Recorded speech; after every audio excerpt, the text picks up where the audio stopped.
He's not just the supreme leader of Iran, he's the quiet billionaire behind one of the most sanctioned nations in the world. While many Iranians struggle to afford groceries, he owns palaces, gold reserves, and luxury cars. So, how did a cleric from a one-room basement rise to build a $95 billion empire, and how much of it is hidden in plain sight? The rise behind the robe. Ali Khamenei was born on April 19, 1939, in the northeastern city of Mashhad. It's a holy city in Iran, but his early life was anything but luxurious.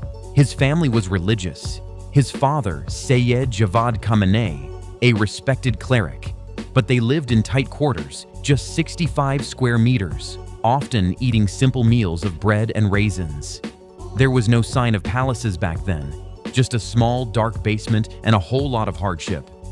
By 1958, he had moved to Qom, Iran's theological hub, and began studying under none other than Ayatollah Ruhollah Khomeini, the very man who would lead the Islamic Revolution 2 decades later. Those teachings weren't just religious, they were revolutionary.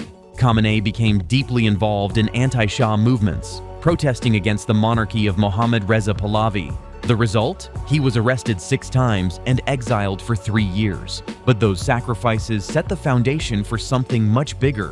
When the revolution succeeded in 1979 and the Shah was overthrown, Khamenei was no longer a protester. He became part of the new Islamic Republic's core leadership. In 1981, amid the chaos of the Iran-Iraq War, he became Iran's 3rd president. His presidency, from 1981 to 1989, was marked by bloodshed, military alliances, and the slow rise of what would become his most loyal base, the Islamic Revolutionary Guard Corps, or IRGC. That connection would prove to be his golden key.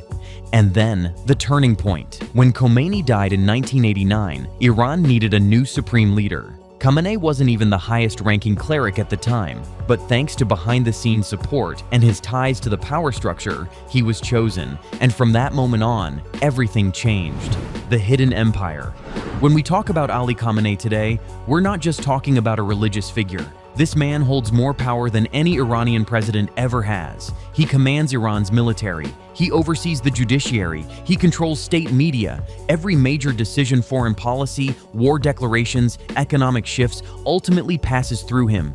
And while officially, his salary is just a few $1,000s per month, the real story sits behind a wall of shell companies, religious trusts, and secret accounts. His personal fortune is estimated to be around $1.2 billion. But the network he controls, it's closer to $95 billion. Let's look at the luxury behind the authority. Khamenei's personal residence on Palestine Street in Tehran isn't a modest cleric's home, it's a fortress.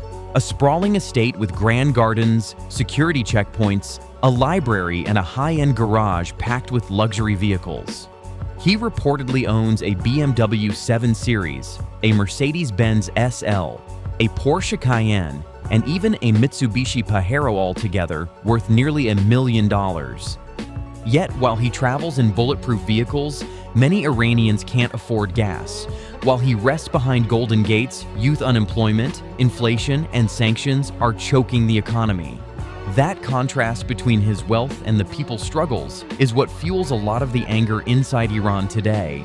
But Khamenei's grip goes beyond real estate and cars. He oversees a web of financial and political power that runs through the entire country.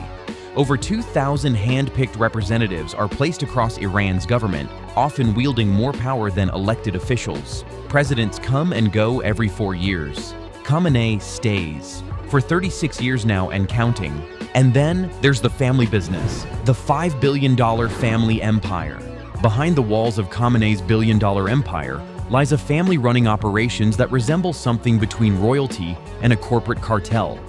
His second eldest son, Mojtaba Khamenei, controls a fortune that reportedly exceeds $3 billion. Mojtaba's reach includes gold holdings worth $300 million and alleged control over oil kickbacks, $1 per barrel to China and $15 elsewhere. He also owns jets, helicopters, and Iran's largest shopping mall.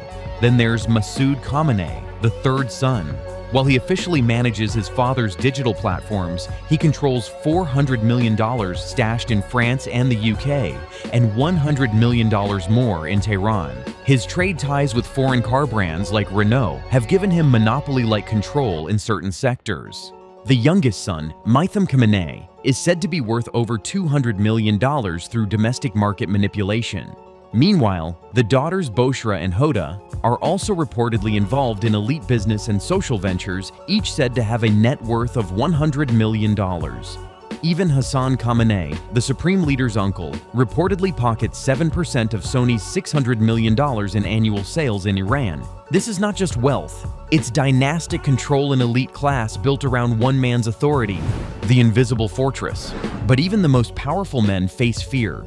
In 2025, reports began surfacing that Khamenei had vanished from public view. According to sources cited in The Telegraph, he had been moved to a fortified, top-secret location guarded by a new elite protection unit. Not even senior IRGC commanders knew about the unit's existence. Why? Because the threat is real. After Israeli strikes killed over 11 senior Iranian officers and 14 nuclear scientists in a matter of weeks, Tehran had reason to believe that Mossad had deeply infiltrated its networks. Even Khamenei's own security wasn't considered safe anymore. His live addresses stopped.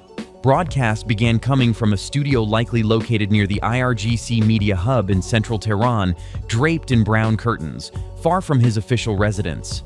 No motorcades, no public appearances, just highly controlled videos from a hidden bunker. And the threats didn't just come from Israel.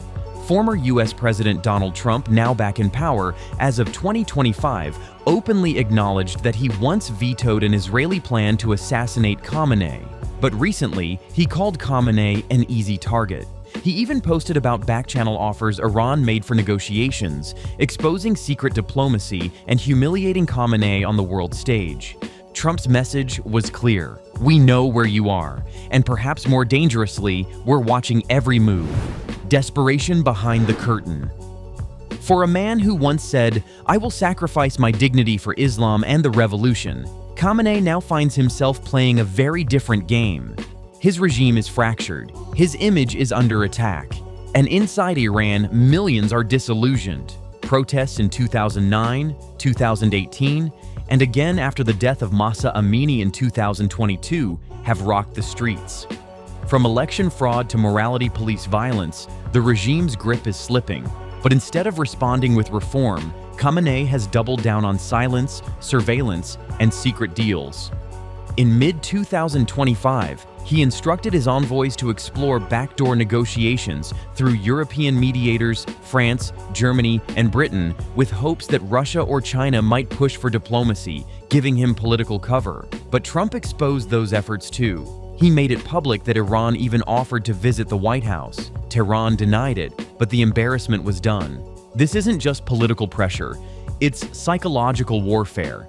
And Khamenei knows that, in his country's culture, shame is a weapon. He's afraid not just of drones, but of looking weak in front of his people. A legacy on the line.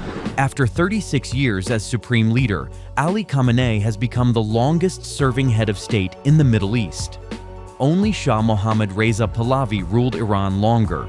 But Khamenei's reign is different. It's not just long, it's deeply embedded into every layer of the system. From religious schools to nuclear programs, from oil deals to social media platforms, his signature is everywhere. And even as he calls for spiritual sacrifice, his personal empire tells another story of jets, gold, luxury salons, billion-dollar trusts, and a family that lives like royalty. So what comes next? There are whispers of Reza Pahlavi, the exiled son of the Shah, gaining momentum. Younger Iranians are demanding change, and the outside world is watching, not just with concern, but with a finger on the trigger. Khamenei's last card may be to appear cooperative, pause uranium enrichment, signal talks, and delay conflict, all while preserving what really matters to him: the regime, the revolution, and his own legacy. Trump may walk away claiming a win. The world may breathe a temporary sigh of relief, but beneath the surface, little may actually change. Because in Iran's doctrine, deception isn't betrayal, it's survival. Let's take a quick look at what this all means. Ali Khamenei rose from poverty to rule Iran for over 3 decades, building a $95 billion empire, controlling every branch of power and surrounding himself with extreme wealth. But now, facing global pressure, internal unrest, and deadly threats, his legacy is under fire. So now that you've seen the real life behind Iran's supreme leader, his rise, his empire, his hidden power, what do you think is the biggest revelation? Is it the luxury, the secrecy? Drop your thoughts in the comments, and if you want more stories that peel back the curtain on the world's most powerful figures, make sure to like, subscribe, and hit that bell so you never miss an upload.